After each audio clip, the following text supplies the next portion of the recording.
Ok, merci de votre présence et voilà, de participer à cette session avec nous. On va en profiter pour se présenter. Vas-y Claire. Merci. Bonjour à tous, on est ravis d'être là pour la première fois en tant que speaker, Soprasteria Agile Day. Donc moi c'est Claire Chacopet, je suis coach Agile depuis 3 ans donc dans l'équipe de Franck au centre Agile de Bouygues Télécom.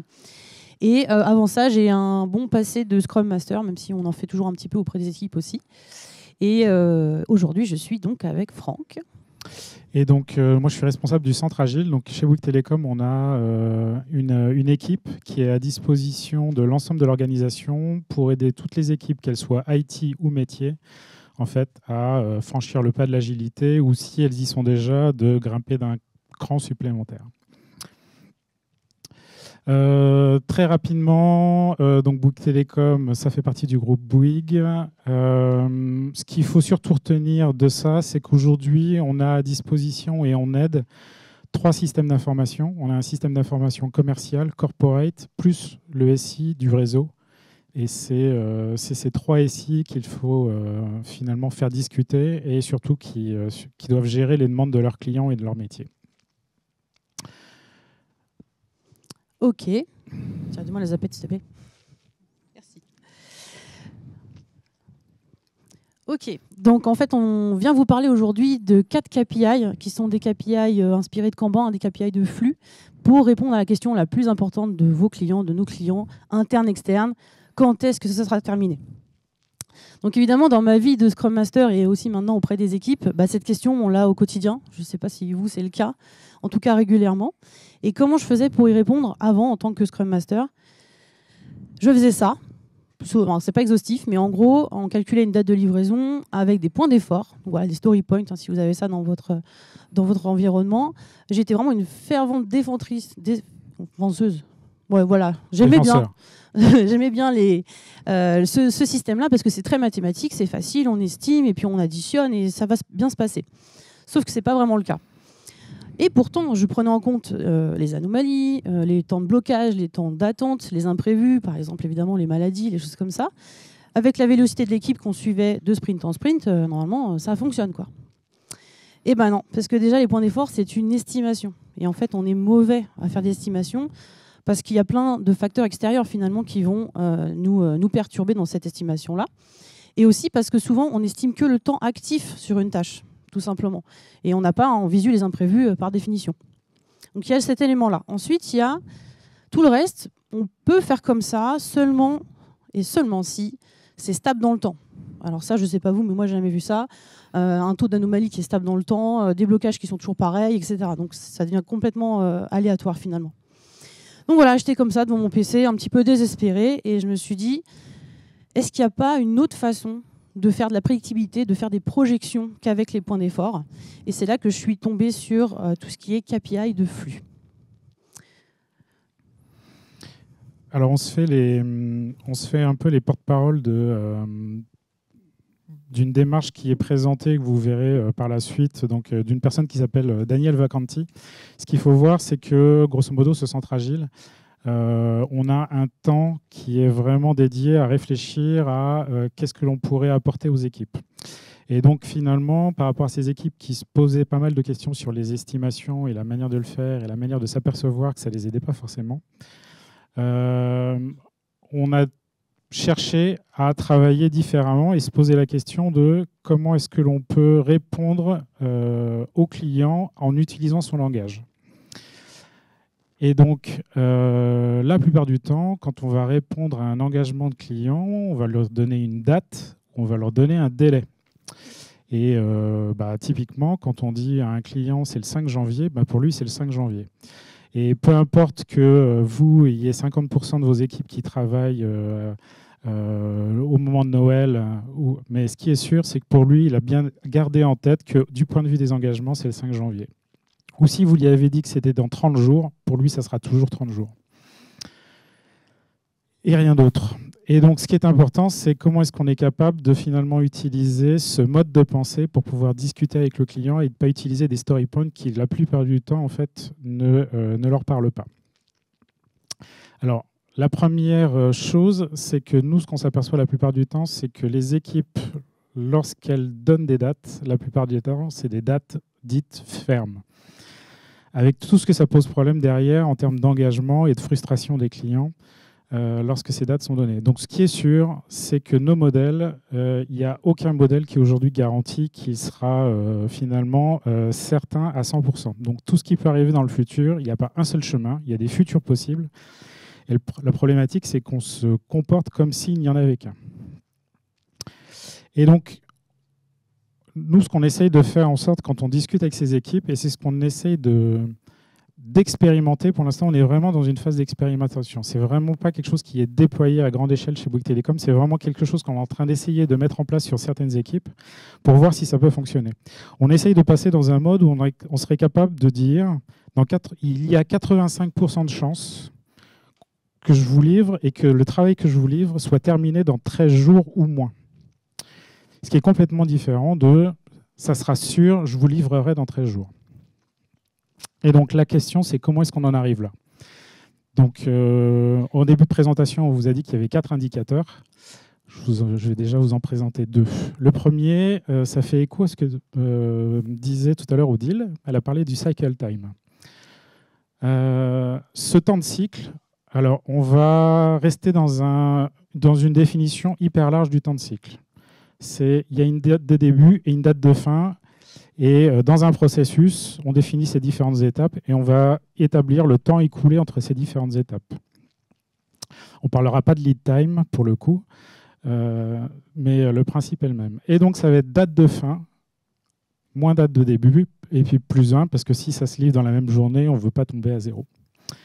Et ce que l'on fait, c'est qu'on aide ces équipes finalement pour chaque fonctionnalité qu'elles vont délivrer, de tracer pour chaque fonctionnalité, à partir de quand on a commencé à travailler avec cette fonctionnalité et quand est-ce qu'on l'a livrée. Et donc, on mappe les différents points avec, Claire, si tu peux l'afficher. Donc, on a en abscisse les dates de fin, donc finalement la chronologie, et puis en ordonnée, on a le temps que l'on a mis pour pouvoir livrer cette fonctionnalité. Et ça, on le fait pour ces 3 points-là.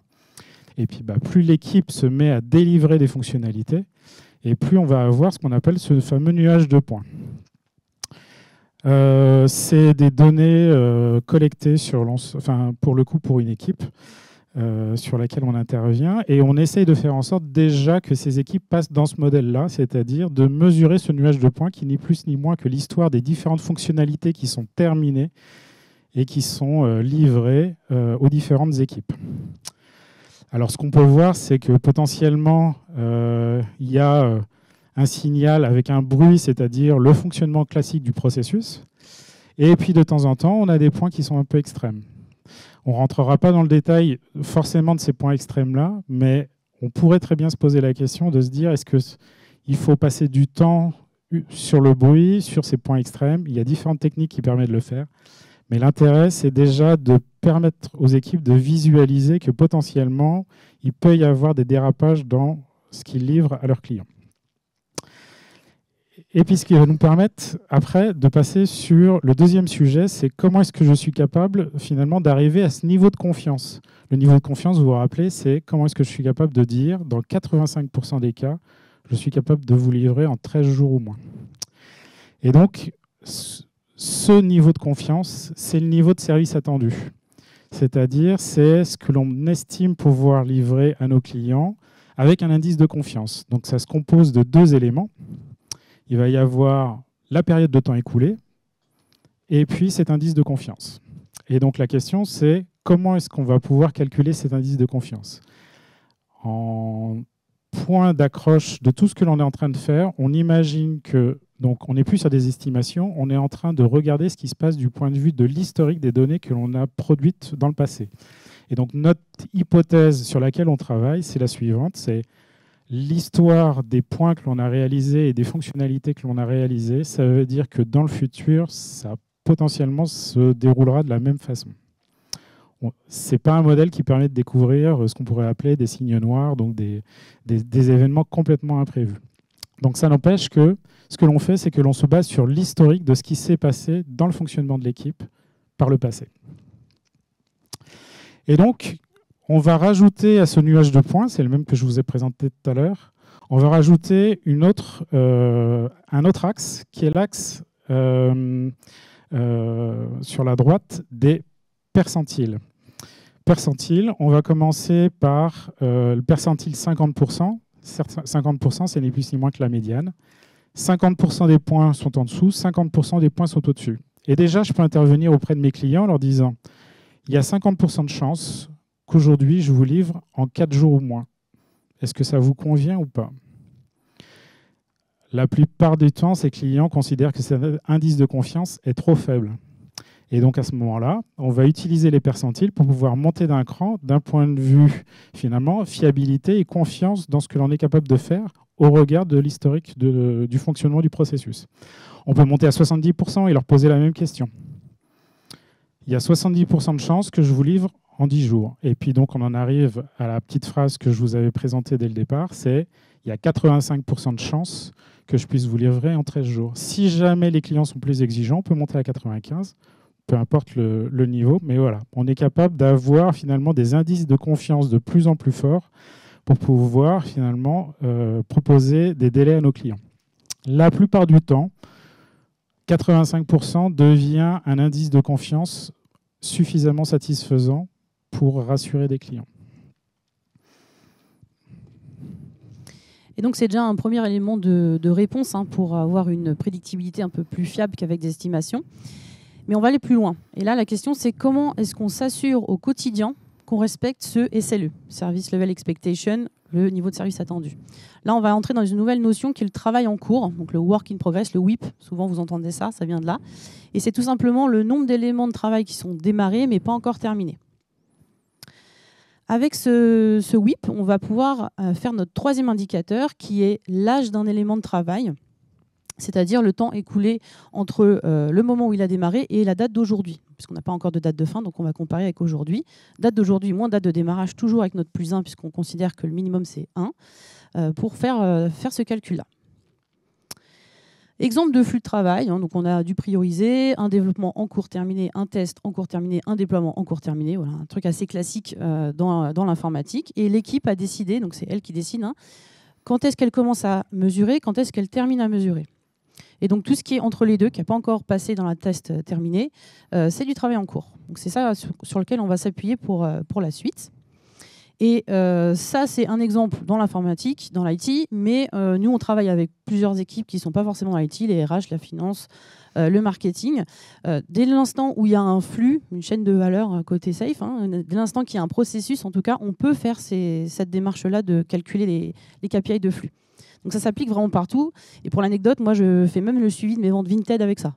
Donc ça s'applique vraiment partout. Donc on reprend notre calcul de la même façon. Là, on a mis A', B', C' pour les éléments de travail. On calcule l'âge de ces éléments de travail par rapport à la date d'aujourd'hui. Donc là, c'était une simulation en juin. On refait notre nuage de points. Voilà, vraiment, c'est la même technique. Et puis, on va reporter. Donc on va faire tous les autres qui sont en cours. Là, on a pris l'exemple du statut développement en cours. Tous nos éléments qui sont en cours sont mappés là-dessus. Et puis, on va rajouter les percentiles qu'on a vus juste avant. On va les reporter sur ce graphique-là, ce qui nous donne déjà un petit peu une idée de d'où en sont nos points, nos demandes en cours. Et là, ce qu'on voit, par exemple, c'est qu'il y a une demande en cours qui est en développement en cours, donc qui est quand même assez haut dans le processus, qui est pas loin de la ligne des 85% de notre engagement envers le client. Donc là, on va se dire peut-être qu'il va falloir mettre des actions dessus, peut-être qu'il faut découper pour aller plus vite sur une partie, peut-être qu'il y a un blocage, est-ce qu'on peut faire appel à quelqu'un pour nous aider. En tout cas, on a l'alerte très rapidement. Donc on fait ça sur chaque statut dans notre process qui nous intéresse entre notre démarrage et notre fin. Et comme ça, on voit un petit peu où en sont nos demandes en cours. Et bien sûr, on va faire un focus sur celles qui sont assez haut dans le graphique, notamment celles qui ont passé le 85%, puisque là, sur le test en cours, on est en retard sur une des demandes. Alors, on va aller plus loin avec cet outil-là. Souvent, les équipes, si elles ont un daily ou au moins un weekly, en tout cas, elles se mettent autour de leur tableau de suivi des demandes, un physique, même si c'est un peu moins la bonne maintenant, mais un Jira, un Trello, peu importe. Leur outil de suivi, elles se mettent autour et puis donc elles partagent souvent entre ce qu'elles ont fait hier, ce qu'elles vont faire aujourd'hui et les problèmes éventuels. On peut être plus efficace sur notamment sur ce rituel-là. Si je vous demande là, est-ce que vous voyez une alerte en fait sur ce process-là, ce tableau de suivi-là? Est-ce que quelque chose vous saute aux yeux? Pas spécialement. Non. Pas spécialement, vous avez raison, on voit rien de spécial. Il n'y a pas de bloqueur, il n'y a pas des colonnes où il y a beaucoup de demandes. Et donc, en faisant l'exercice de calculer l'âge de chaque demande dans développement en cours, donc la 4 et la 5, on a ce résultat-là. Et donc là, on voit tout de suite que c'est l'élément de travail numéro 4 qui commence à vieillir de manière inutile. L'idée, c'est vraiment que ce soit fluide dans le process. Et donc, on va s'y intéresser de plus près. Et donc, c'est là-dessus qu'il faut mettre l'effort pendant votre daily, votre weekly, pour débloquer cet élément-là, au plus tôt. On va aller encore plus loin sur ce graphique-là, vous allez voir. Donc, avec le 4e indicateur, qui est le niveau de service attendu, mais cette fois-ci, pas sur le global, sur les demandes terminées, mais sur chaque étape du flux de travail. Et là, vous allez voir qu'on va avoir quelque chose d'encore plus fin. Donc voilà ce que ça donne. Par exemple, sur le développement en cours, le calcul, c'est le même que sur les demandes terminées. C'est-à-dire, on va prendre les points qui sont passés, donc les demandes qui sont passées sur ce statut, qui sont sorties du statut. Elles sont considérées comme terminées pour le statut en développement en cours. Et on va se dire, 50% du temps, elles étaient dans la zone verte en bas. 70% du temps, elles étaient dans la zone vert clair jusqu'en bas, etc. Donc on a notre percentile par statut. Voilà ce que je l'ai dit en avance. Voilà, donc, par exemple, dans 85% des cas, l'élément de travail en cours était âgé de 10 jours ou moins quand il est sorti de l'étape. Et grâce à ça, on va passer de ce graphique-là, où on s'est dit déjà, le point en haut, l'élément numéro 4, il nous embête parce qu'il approche les 85%. Et en rajoutant ces couleurs-là, donc un deuxième niveau de percentile, on voit qu'en fait, c'est encore plus grave que ça. Puisqu'un élément qui était, on va dire, jaune et le deuxième qui était vert va devenir orange et jaune. Donc on est encore plus en retard que ce qu'on pensait par rapport au percentile sur le schéma global des demandes terminées.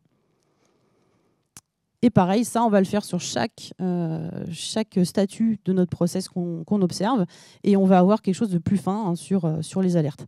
Donc encore une fois, vous mettez autour de ça lors d'un délit. Et tout de suite, vous avez l'alerte au plus tôt, puisque même ce qui dérive en test en cours, normalement, vous l'avez vu dériver avant. Donc il y a des actions qui auraient pu être prises.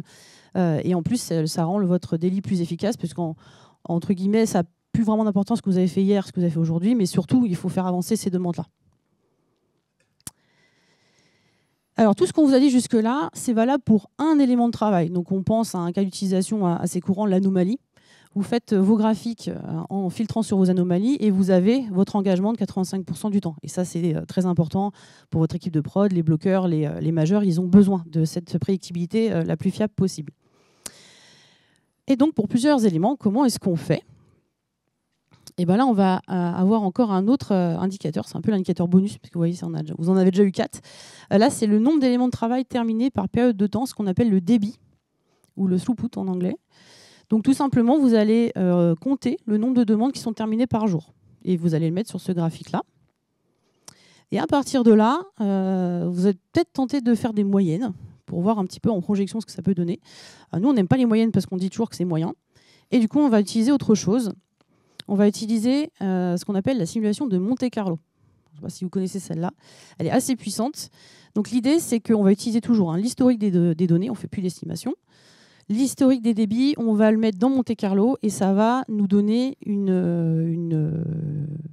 estimation, enfin pas une estimation, mais une prévision, une projection, une prévision pour plusieurs éléments avec un niveau de service attendu aussi, parce que c'est ça qui va nous intéresser. Donc concrètement, on a un nombre d'éléments à faire. Votre backlog contient encore 25 demandes pour ce projet en particulier.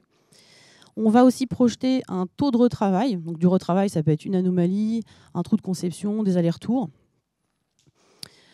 Et puis une date de démarrage. Quand est-ce qu'on veut démarrer notre simulation? Et bien sûr, le petit graphique qu'on a vu juste avant sur le débit historique de l'équipe, on va aussi l'injecter dans la simulation de Monte-Carlo. Donc cet outil-là, il va nous sortir un graphique comme ça. Donc en gros, pendant 10 000 tours, il va faire 10 000 simulations et il va regarder à quelle fréquence la date de fin arrive. Puisque là, l'idée, c'est quand est-ce que ce sera terminé. On veut vraiment répondre à cette question-là. Donc là, on voit les différentes fréquences, donc là, une distribution un peu plus ou moins normale. On a remis encore les percentiles, mais du coup verticalement sur celui-ci. Et donc, ce qu'on peut dire, c'est que dans 85% des lancers, l'ensemble des éléments, donc les 25 plus la projection de 0,2, seront terminés en 62 jours ou moins, et ce qui donne une date, je ne vois pas très bien, mais vers le mars, début mars. Donc voilà comment est-ce qu'on peut répondre à cette fameuse question, mais quand est-ce que ce sera terminé? On voulait vous faire quelques feedbacks de ce qui se passe. Donc, il y avait la théorie, ce qui se passe sur le papier, qu'on applique, et chez qui on l'applique et dans quelles équipes on l'applique. Donc, on a commencé à travailler sur ce sujet-là en 2022. Et vas-y, tu peux dérouler. Ce que l'on fait, c'est la chose suivante. On a fait énormément de pédagogie pour expliquer le fonctionnement, quelles idées se cachaient derrière, quels bénéfices les équipes allaient pouvoir en retirer. Ça veut dire quoi? On a fait quoi? On a fait des conférences chez Bouygues Telecom, on a fait des conférences chez Bouygues. Il y a un Bouygues Agile Tour qui pourrait ressembler à un Sopra Agile Day. Et là, on le fait au niveau du groupe. Et on est aussi, et Claire est aussi intervenue à Agile en scène pour parler de ce sujet-là. L'idée était de sensibiliser, parce que finalement, on se retrouve confronté à quoi? La plupart du temps, des équipes qui finalement sont organisées pour fonctionner dans un mode différent. La plupart du temps, elles ne sont pas toutes seules pour travailler dans ce mode-là. Elles sont en interaction avec d'autres personnes, avec d'autres équipes qui pensent toutes de la même manière. Donc, on passe du temps, et on passe du temps depuis 2022 à convaincre les équipes. Donc, on fait le tour d'à peu près, il y a un peu plus d'une quinzaine d'équipes qu'aujourd'hui on accompagne. Alors, des fois, ce sont plusieurs équipes. Alors, soit dans le cadre de nos accompagnements, puisqu'ils nous ont demandé de les aider, soit par opportunité, on voit qu'il y a la possibilité d'intervenir sur ces équipes-là. Aujourd'hui, notre taux d'adoption, il est de 20%. Il n'est pas énorme, mais par contre, il est de 20% avec des équipes qui l'utilisent régulièrement et qui vraiment s'appuient dessus. Les verbatim que l'on observe sur tout ce qui est frein, l'énorme et la majorité des verbatim sont liés à la difficulté finalement d'avoir des données suffisamment pertinentes et collectées comme il le faut. Ça veut dire quoi? Ça veut dire qu'on va se retrouver avec des équipes qui, la plupart du temps, ne sont pas organisées pour pouvoir collecter ces informations-là. Et potentiellement, même les JIRA ne sont pas forcément organisés avec la bonne qualité de données. Donc, ça veut dire que ça devient du travail supplémentaire pour elles. Et la plupart du temps, ça va les ralentir. Donc, on a cherché à regarder comment pouvoir automatiser. Donc, certaines équipes, on vous présentera un graphique juste après, ont commencé à basculer sur Power BI en interaction avec Jira. D'autres équipes, finalement, on a un sujet de stickiness, d'appropriation, c'est-à-dire qu'on a réussi à convaincre une partie de l'équipe. Et puis, il y a du turnover dans ces équipes. Ces gens-là disparaissent, s'en vont. Et les suivants ne sont pas forcément sensibilisés à la démarche. Donc, la démarche peut se déliter. On a aussi des équipes qui refusent de le mettre en place parce que ça apporterait encore plus d'éléments à des managers qui seraient dans un mode command and control et qu'elles n'ont pas envie. C'est une vraie réalité qui peut exister. Et dans d'autres cas, et c'est totalement légitime, elles se sentent totalement à l'aise avec le fait de manipuler des story points et ça leur va complètement. Et nous sommes totalement à l'aise avec le fait que ça se passe comme ça et il n'y a pas de souci. D'un autre côté, il y a celles qui l'ont utilisé et qui y voient des bénéfices. Le premier des bénéfices, il est complètement lié à la lisibilité et à la visibilité de ce qui se passe. Et au plus tôt, en fait, c'est ça qui est le plus important. Et c'est-à-dire qu'on n'est plus dans un mode réactif et même dans l'animation au quotidien. Donc, on le voit par étape du processus. On est capable de voir une dérive. Et il y a plein de questions à poser par rapport à cette dérive. Ok, ça peut être normal, mais à minima, l'équipe peut se poser les bonnes questions sur ce qui se passe. Ça met de la visibilité potentiellement aussi, et ça permet à l'équipe de se poser des questions sur quelles sont les dérives et qu'est-ce qu'il faudrait faire, et donc lancer les analyses qui permettent d'aller déverrouiller finalement les difficultés qu'elle peut rencontrer. Et enfin, on s'aperçoit que ces équipes, quand elles l'utilisent, elles ont finalement un indice de confiance et puis surtout une fiabilité dans l'information qui est donnée du point de vue du délai de quand est-ce que ce sera terminé, beaucoup plus fiable que les autres équipes. On a aidé une équipe qui s'occupait du déploiement des sites physiques, réseau, cette équipe, avant, elle utilisait plutôt une distribution, et donc ça ressemble à une distribution type loi normale, avec une moyenne, et puis des écarts types par rapport à cette moyenne, 1, 2 ou 3. Et donc, quand vous êtes à un écart type, plus ou moins un écart type, vous êtes dans le vert. Quand vous êtes à 2 écarts types, vous êtes dans le jaune. Et quand vous êtes dans le rouge, vous êtes à plus de 3 écarts types. Ce qu'on a fait, c'est que cette équipe-là, on a travaillé avec elle et elle a industrialisé pour pouvoir passer sur Power BI. Et elle a commencé à matérialiser, justement, tel que vous l'a décrit Claire, les différents éléments avec l'âge des éléments. Et puis, alors donc, ils avaient d'abord le graphique du haut. Le graphique du haut, c'est finalement tous les points avec une couleur différente pour chaque étape du processus. Et puis après, ils se sont mis à le splitter en 2 parties, donc l'âge des demandes par étape du processus. Et puis, ils ont mis en place le temps de cycle. Et aujourd'hui, donc, cette équipe-là, elle considère que la mise en place de cette démarche est beaucoup plus fiable et surtout, elle apporte beaucoup plus de lisibilité sur la manière finalement dont fonctionne le processus.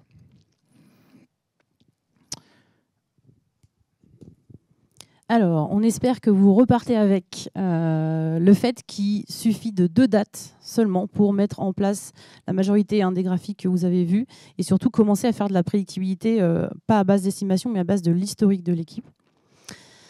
Donc, on peut visualiser les délais, identifier les temps longs. Vous avez vu ceux qui étaient entourés en rouge. On peut se poser des questions en tout cas avec tout ce qui est temps de cycle. On peut remonter les alertes au plus tôt grâce à l'âge. Dès que vous voyez que votre demande en cours, elle grimpe un petit peu trop dans le graphique, surtout si elle est dans les statuts au démarrage de votre process, il faut vraiment se poser des questions et mettre des actions en place. La fluidité du flux avec le débit. Effectivement, j'ai été un peu rapide sur celui-là, mais vous vous rappelez, celui avec les petits pics comme ça. Nous, ce qu'on aime plutôt, c'est quand c'est en bas. C'est-à-dire, c'est une ligne, pas forcément en bas, mais que c'est une ligne. C'est-à-dire, on met des choses en terminé régulièrement et de manière stable et fluide. Donc là, il y avait quelques pics, effectivement. Et enfin, et faire de la prédictibilité et le suivi du respect des prévisions avec le niveau de service attendu, que ce soit un niveau de service attendu sur vos demandes terminées pour projeter plutôt sur une demande, ou un niveau de service attendu sur une simulation de Monte-Carlo pour un paquet de demandes. Alors, par où on commence? Comment on fait? Comment on déploie finalement avec les équipes? Donc, une fois qu'on les a acculturés avec une présentation qui est très similaire à celle-ci, on leur demande de définir leurs bornes dans lesquelles elles vont mesurer le début et la fin. On fait souvent aussi un travail préalable avec elles de visualisation du workflow, parce que sur Jira ou sur un outil, souvent c'est un petit peu simplifié, et dans la réalité il y a plus d'étapes que ça, donc on travaille avec elles là-dessus. Une fois que ça, tout le monde est aligné et c'est décidé, on leur demande évidemment de noter les dates, donc au moins la date de début, la date de fin, et si elles veulent plus, notamment l'âge, il faut noter par transition d'étape dans le flux. Et ce qu'on se dit, c'est qu'il suffit de 12 demandes terminées pour commencer à faire des analyses. Avec 20, 30 demandes terminées, on peut être confiant sur l'analyse qu'on en fait. Donc il ne faut pas beaucoup de points. Et enfin, il faut analyser. Donc, chez les coachs, on a réalisé un petit Excel qui permet avec des macros de sortir tous les graphiques que vous avez vus dans la présentation. Mais il existe plein d'outils qui font ça. Par exemple, un français, Weaviz. Actionable Agile, c'est l'outil de Daniel Vacanti d'où vient toute cette démarche. Il y a aussi Pacemaker, voilà, celui de notre formateur ProKanban, etc. Donc, il y a plusieurs outils. Nous, on en a fait un maison, histoire de ne pas avoir encore des coûts supplémentaires à la diffusion de la démarche. Et on a aussi un deuxième Monte-Carlo dans celui-ci. Donc celui que je vous ai présenté, c'est quand est-ce que ce sera terminé, donc des dates. Et on peut aussi le faire dans l'autre sens, c'est combien de demandes je sais faire dans un intervalle de dates. Donc là, en entrée, on aura une date de début, une date de fin. Et puis avec toujours l'historique de l'équipe sur le débit, elle va vous donner, la simulation va vous donner aussi toujours avec les percentiles, le nombre de demandes que l'équipe sait faire. Et ça, c'est très utile dans les plannings. Par exemple, dans les sprint planning, au lieu de comparer avec une vélocité en points, on va regarder cette simulation-là et l'équipe saura se dire moi, je peux m'engager sur 8 demandes, par exemple. Nos références à lire, à voir, le guide Kanban qui est sur prokanban.org, donc qui est comme le Scrum Guide, c'est très léger, c'est gratuit. Il y a aussi une déclinaison de ce guide-là dans scrum.org qui est Scrum with Kanban. Voilà, tout simplement, vous allez retrouver le temps de cycle, le débit, les niveaux de service attendus. Le livre qui fait référence sur le sujet, c'est celui donc, de Daniel Vacanti qui est à droite, c'est When Will It Be Done? Et bien sûr, donc, il a fait des conférences, ainsi que Louis-Philippe Carignan, qui est notre formateur pro Kanban, qui explique un petit peu tout ça de manière différente avec leur prisme. Et Daniel Vacanti est vraiment habitué à faire des présentations. Il vous parlera d'ouragans et de prédictibilité des ouragans. Très bien. Il a aussi une conférence sur le Titanic. Voilà. Et enfin, donc toujours Daniel Vacanti, j'ai pris une phrase qui m'a marqué dans son premier livre, c'était le deuxième que je vous ai montré, c'est que c'est pas qu'on est prédictible ou qu'on n'est pas prédictible, c'est qu'on fait de la prédictibilité. Et en fait, toute la nuance, elle est là. C'est que c'est pas magique, en fait. C'est pas juste en se disant, bah, c'est bon, on va être prédictible, qu'on va l'être. Il faut mettre des choses en place. Donc ça peut être léger, hein, juste noter des dates tous les matins. On prend 5 minutes et on met à jour notre Excel. Ou ça peut être des grosses machines qu'on va automatiser. En tout cas, il faut se donner les moyens, le temps, les moyens, et surtout les analyser. Parce qu'on a des équipes aussi qui ont des KPI, elles ne savent pas quoi en faire en fait, elles ne savent pas les analyser, elles n'ont pas un temps dédié finalement pour les analyser et elles n'ont pas les moyens finalement de mettre des actions derrière, donc elles ne les analysent pas. Donc il y a tout ça aussi, c'est vraiment une chaîne à mettre en place pour que ce soit efficace. Et maintenant c'est à vous, vos questions, réactions.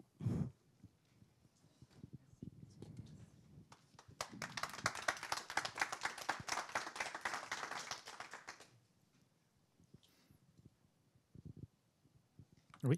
J'ai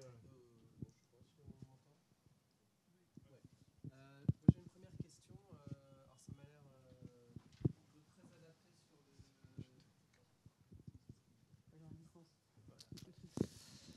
Oui, bonjour. Déjà, merci pour la présentation. Je ne sais pas si vous m'entendez. Bon. Donc, ça a l'air très adapté pour ce que je vais appeler le petit delivery, donc plein de petites demandes.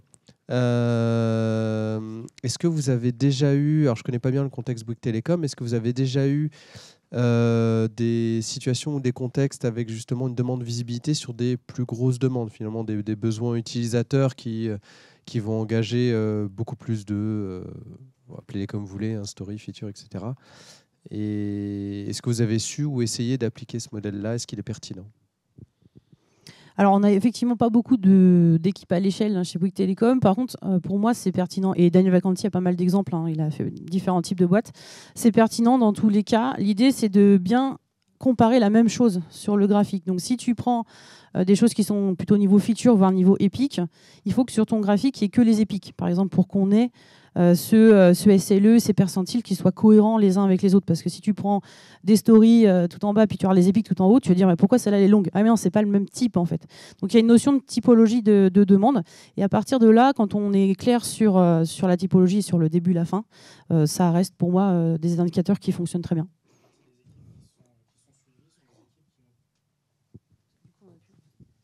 Une partie des équipes qui sont suivies ne sont pas des équipes qui ne délivrent que des anomalies ou des defects. Il y a d'énormes fonctionnalités liées à, par exemple, le déploiement d'une solution Anaplan, par exemple. J'ai une autre question, je ne sais pas si j'ai droit avant de passer. Oui. Tant que j'ai le micro. À partir du moment où vous mettez ce type d'indicateur en place pour pouvoir se projeter, vous avez abandonné les estimations qui sont plus nécessaires dans les calculs ou pas? Alors, pas tout à fait, parce qu'en fait, sur les estimations, sur le travail quotidien des équipes, oui. Par contre, là où on s'appuie sur le travail de Macon, qui a fait un bouquin de référence aussi sur l'estimation et le planning par l'expérimentation et l'expérience, non, on les garde. Et en fait, on ne va pas faire du point, parce qu'en fait, ça va être trop précis. Nous, on va garder plutôt du taille de t-shirt, ce qui permet de prioriser. Voilà, on le garde vraiment juste pour ça. La taille des t-shirts, ça va beaucoup plus vite que de faire en point. Et grâce à ça, on va mettre la valeur en face, tout simplement, et on va se dire, ça, on sait que c'est très très gros, on sait que c'est plutôt du S, donc très court, très rapide, peu d'efforts. Donc on va prioriser grâce à de l'estimation. Mais par contre, on ne va pas plus loin. Parce que ce qu'on voit dériver souvent, c'est qu'on fait cet exercice-là. Et l'étape d'après, c'est de dire, estimez-moi tous vos récits en points. Et puis ensuite, on additionne tout, puis on a notre date de planning, et puis on met tous nos projets finalement les uns derrière les autres. On a un Gantt qui ne fonctionne pas au bout d'une semaine, il fallait déjà tout changer. Donc voilà, donc on le garde pour le côté prise de décision, mais on ne le garde pas pour du planning. Voilà. Ok, merci. D'autres questions? Alors, en ligne, on a une question de savoir si vous avez des retours. Merci. Si vous avez des retours sur des équipes qui ont des demandes très variables, notamment par exemple des équipes socles. Est-ce que vous avez des retours là-dessus et comment en fait ces équipes-là gèrent ce type de demandes? Enfin, des demandes en tout cas très variables. Et dans le sens de variable. Alors, je pense que la demande était principalement sur la taille en fait des demandes. Ah. Voilà. Alors, je pense que c'est le sujet, le nerf de la guerre. C'est une question qui revient assez régulièrement. Donc, on a on a une FAQ sur celle-là. Alors, du coup, j'ai un petit complément, c'est de 2 heures à 6 mois. Ah oui. Ok, donc une grosse. Ouais. Alors là, Voilà. peut-être qu'il faut revoir un petit peu le découpage quand même, qu'on disait en termes de typologie. Des choses qui sont plus à plusieurs mois, peut-être qu'il faut les laisser de côté ensemble, et des choses qui sont à 2 heures, peut-être les mettre ensemble. En tout cas, il faut essayer de faire un peu de typologie là-dessus. La taille des éléments, dans toute la démarche, vous avez vu, à aucun moment on l'a pris en compte. Il n'y a pas de plus la taille, fois la taille, etc. dans les calculs. Parce qu'en fait, je vous le disais en introduction, quand on parle de taille, on parle d'une estimation de taille, encore une fois. On ne va pas le faire a posteriori. Donc attention avec ce qu'on appelle taille, qu'on estime au démarrage, qui est donc uniquement le travail actif, avec tout ce qu'il y a derrière, qui en fait fait là le temps de cycle de bout en bout. Il est bien là, tout autour. Du point de vue du client, quand il pousse sa demande, quand on lui livre, la demande a fait tout ça. Elle n'a pas fait que le travail actif. Donc déjà, il y a ça. Et deuxième chose, on a été voir sur le terrain toujours la différence entre le délai, donc notre temps de cycle, et les estimations qui avaient été faites. Et ce qu'on constate, c'est que vraiment, les corrélations sont extrêmement rares. Là, sur l'exemple d'une équipe, on a des 13 points qui sont beaucoup plus rapides, du point de vue du client, que certains 3 points. Donc on ne peut vraiment pas se baser sur une taille estimée pour faire tout le... J'en ai un autre exemple, mais bon, voilà, c'est juste pour illustrer. On ne peut vraiment pas se baser là-dessus pour faire du planning, en tout cas. On peut toujours, comme je disais, faire de la prise de décision avec des pincettes. Après, sur des équipes support qui ne savent pas du jour au lendemain ce qui va leur tomber dessus, le Kanban et tout ce qui va avec, notamment ces KPI-là, ça marche très très bien. Plus qu'un Scrum, évidemment, où il faut s'engager un petit peu sur une durée. Pour l'instant, dans nos retours, on n'a jamais réussi à avoir une droite linéaire qui permettrait de montrer que les petits éléments sont traités beaucoup plus rapidement que des gros éléments. À chaque fois, on se retrouve avec des situations qui est liées finalement à la complexité de nos processus de développement et des interactions entre les équipes, qui fait que finalement, il y a des gros besoins qui sont développés hyper rapidement, notamment liés au phénomène de priorisation, et des besoins plus petits qui prennent beaucoup plus de temps. Donc ça, c'est vraiment un pattern que l'on retrouve assez régulièrement sur nos fonctionnements. Et donc, on en vient vraiment à la conclusion que la taille n'est vraiment pas un élément aujourd'hui pour pouvoir animer ces workflows de développement. Et peut-être un élément en complément pour la réponse, c'est que si on constate dans notre nuage de points des demandes terminées qu'on a des trucs à 3 jours, 2 heures et des trucs à 2 mois, c'est intéressant déjà de les mettre en visibilité grâce à ce graphique-là. Et ensuite, je reviens sur ma typologie, peut-être définir des typologies pour certaines demandes, des patterns qu'on voit, pour pouvoir mieux les classer. Et une autre piste aussi, c'est tout ce qui est découpage. Est-ce que la demande de 2 mois aurait pu être découpée en demande de 1 mois? Voilà, ça fait déjà 2 demandes, c'est toujours mieux sur le graphique. Voilà, donc il y a plusieurs pistes en fait. Ça peut être un input en entrée quand on est dans la réflexion sur est-ce qu'on est capable de prendre un élément. Le fait de connaître qu'aujourd'hui, on est plutôt dans 85% des cas sur des développements qui sont réalisés en 13 jours. Quand on prend cet élément-là et qu'on se dit on va commencer à travailler dessus, en fait, la réflexion qu'on peut avoir et qu'on devrait avoir, c'est est-ce qu'on est capable de le traiter en 13 jours ou moins, en fait. Merci beaucoup. Merci. J'aime beaucoup l'approche. J'ai un petit commentaire et une petite question. Donc le commentaire, c'est en fait, on part sur le constat que l'estimation, elle n'est pas forcément fiable parce que c'est une estimation. Quid de la maturité des équipes? Est-ce que plus on estime, plus on est dans le temps, plus cette estimation devient de plus en plus fiable et on peut construire par rapport à ça? Alors, ce que j'ai constaté personnellement, c'est que non. Donc peut-être ça dépend aussi des équipes, effectivement. Parce que sur le travail actif, et si on mesure que ça, elles vont être meilleures, clairement, parce qu'elles se connaissent mieux entre elles, elles connaissent mieux le produit, elles connaissent mieux le code qu'elles doivent faire, etc. Par contre, si je reviens sur ce slide-là, il reste tout ce bazar en orange que de toute façon une équipe junior, senior ne maîtrise pas, malheureusement. Donc, ce que j'ai constaté, c'était que c'était pas plus fiable. Merci. La deuxième question, quelle est la corrélation avec la valeur? Comment on peut échapper au KPI Vanity et on compte des stories, une fréquence et on se dirige vers la valeur parce qui peut être complètement subjectif? Alors, de mon point de vue, c'est un énorme garde-fou à avoir. C'est-à-dire que là, ce que l'on montre, c'est qu'effectivement, on part du postulat que ce que l'on va démarrer comme élément de travail, c'est l'élément dont on a besoin, en fait. Aujourd'hui, toute la démonstration et telle qu'elle est faite et telle qu'il fonctionne présume que le product owner et l'équipe, en fait, lancent les bons sujets dans le bon rythme. Voilà. Donc effectivement, si vous avez un product owner avec ses équipes qui lancent les mauvais sujets, vous allez délivrer très très vite les mauvais sujets. Donc de toute façon, ça n'empêche pas d'être hyper attentif sur est-ce que les sujets qui sont lancés sont des sujets à valeur. Merci beaucoup. Alors merci, il nous reste 5 minutes, on va peut-être prendre deux questions. Alors peut-être juste avant la question en salle, on avait une autre question en ligne. Savoir finalement ces indicateurs, comment vous les gérez dans le cas en fait d'arrivée ou de départ dans les équipes, justement lorsqu'on a des mouvements justement au sein des équipes. Est-ce qu'on doit les réinitialiser complètement ces indicateurs? Enfin, comment ça se passe? Ouais, c'est une bonne question par rapport à la temporalité de ce qu'on va prendre dans nos graphiques. Alors, quand il y a des petits mouvements d'équipe, on peut voir des petites variations, mais ça va rester à la marge. Quand toute l'équipe est resetée, effectivement, laissez tomber et refaites des KPI de zéro. Quand on prend ces KPI-là, il ne faut pas les faire sur une année. Parce qu'en fait, il y a un an, votre équipe était moins mature. Il y a un an, il se passait ci, maintenant, il se passe ça. Donc, de toute façon, on préconise plutôt de prendre des slots de 3 mois.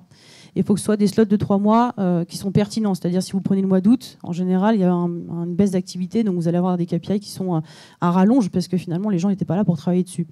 Donc, il y a des choses comme ça. Donc, il faut prendre un incrément de temps qui est le plus pertinent pour vous. Et c'est un truc qui se met à jour tout le temps. En fait, c'est entre guillemets 3 mois glissants. C'est qu'au quotidien, vous allez mettre à jour vos datas, vos dates de début, de fin et tout ce qui est en transition si vous mettez jusque-là, pour que effectivement ce soit pertinent sur le jour J. Donc voilà, plutôt du 3 mois et plutôt du glissant, effectivement, sauf si toute l'équipe est reballottée. Ouais, juste pour compléter, on est dans un principe où de toute façon, on ne lance pas une seule fois pour toutes en fait, ces simulations. L'idée, c'est vraiment de se dire, à chaque fois qu'on a une nouvelle information qui peut rendre finalement notre prévision plus fiable, ça vaut le coup de relancer les simulations. Et s'il faut le faire toutes les semaines, on peut le faire toutes les semaines. De toute façon, le modèle est fait pour. Très bien, merci. Bonjour. Fabrice, je suis coach à TDF. Et nous, on utilise à peu près la même chose. Et ma question, au tout départ, vous parliez de SLE, de relations avec les clients. Et dans les verbatims, je n'ai pas entendu beaucoup d'éléments autour de cette relation de confiance que vous essayez de construire. Est-ce que vous pourriez nous en parler?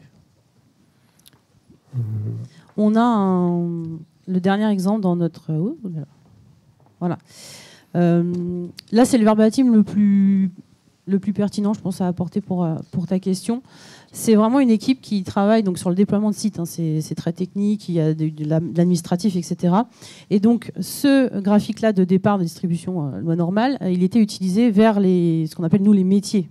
Ce n'est pas les clients finaux, mais en tout cas, c'est ceux qui représentent les clients finaux sur cette partie-là. Et donc, ce qu'ils disent, hein, c'est que cette représentation-là, d'être passée de leur loi normale au KPI, notamment de l'âge des demandes en cours, ça a permis d'avoir plus de feedback. Donc déjà, eux, ils avaient plus de facilité à se projeter sur ces KPI-là.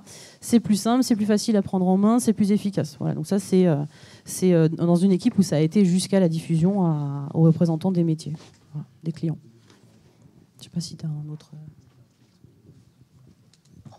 Oui. Non, pas d'autres... Pour l'instant, on n'a pas plus de feedback que ça. Super. Merci beaucoup. Je ne sais pas si j'ai le temps pour une dernière question. Alors une petite dernière, oui. Là, on a parlé effectivement de tâches au sein d'une équipe. Est-ce que vous avez tenté de le faire à l'échelle d'un portefeuille de projet et de voir ce que ça donnerait? Alors, on a ça dans le backlog, mais pas encore fait. Mais il y a un sujet qui est actuellement en cours de réflexion sur la DSI, qui est on cherche on a énormément de projets en parallèle, avec énormément de contention sur les équipes. Je pense qu'un certain nombre d'entre vous peuvent connaître cette problématique-là. Et qu'on est en train de regarder comment finalement délivrer plus vite des projets en fait, en faisant moins en parallèle. Et une des réflexions, ça va être justement de faire tourner cette mécanique pour pouvoir regarder justement comment le faire. Pour l'instant, ça n'est qu'à l'état de backlog, réflexion plutôt courant septembre. Merci, en tout cas très intéressant effectivement sur cette partie aussi du portefeuille. Merci pour la question, ça rejoint d'ailleurs une autre question qu'on a eue en ligne. Je pense qu'on peut les applaudir encore. Hein. Merci, bonne journée. Merci beaucoup. Alors du coup, comme tout à l'heure, lors de la précédente présentation, on va vous remettre aussi un petit lien pour donner votre avis, parce que votre avis nous intéresse toujours. Hein. Donc, je vous invite à scanner effectivement ce lien, mettre bien la session à laquelle, du coup, sur laquelle vous souhaitez réagir, et puis à nous laisser un petit feedback pour nous et pour nos speakers. Merci beaucoup. Merci. Alors, on va enchaîner tout à l'heure. On vous laisse peut-être 5 minutes pour ceux qui veulent éventuellement voir d'autres ateliers qui sont dans les autres espaces. On va enchaîner ici, à la suite, avec un petit retour d'expérience sur un train, en fait. Du coup, la mise en place et on va dire le roulement d'un train. Un petit retour d'expérience là-dessus avec la SACEM. Voilà. Merci. Donc, on se rejoint dans très exactement 10 minutes.